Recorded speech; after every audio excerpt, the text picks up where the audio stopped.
Bienvenue dans vos conseils du libraire. Khaireddin Pacha est né au début du 19e siècle dans le Caucase.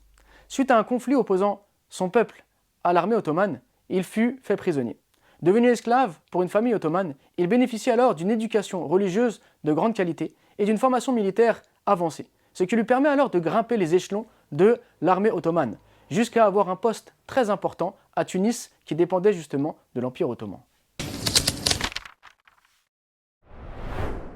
Khaireddin Pacha est amené alors, de par son poste, à voyager à travers le monde et particulièrement dans le monde européen.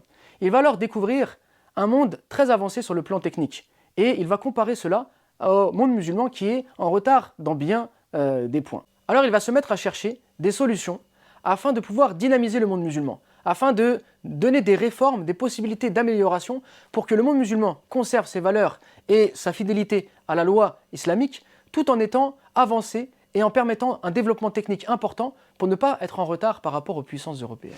Malheureusement, la situation politique étant tellement difficile qu'il préfère démissionner, car il ne veut pas être corrompu et il ne veut pas aller à l'opposé de ses principes.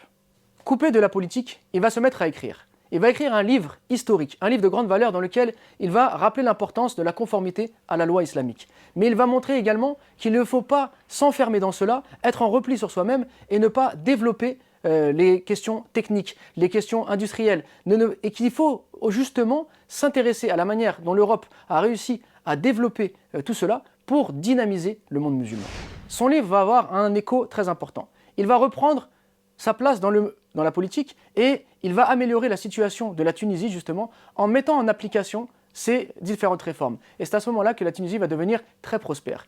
Par la suite, il va être rappelé par le sultan ottoman et continuer de travailler à ses côtés toujours dans cette démarche. Réformes nécessaires aux États musulmans. Un livre qui a une grande valeur historique, mais également un livre qui a une valeur éducative et pédagogique. Pourquoi ? Parce qu'elle va rappeler aux musulmans que s'il doit être conforme et pratiquer sa religion convenablement, il doit également s'intéresser aux choses de ce bas monde afin de construire un bonheur dans la vie d'ici-bas et un bonheur dans l'au-delà.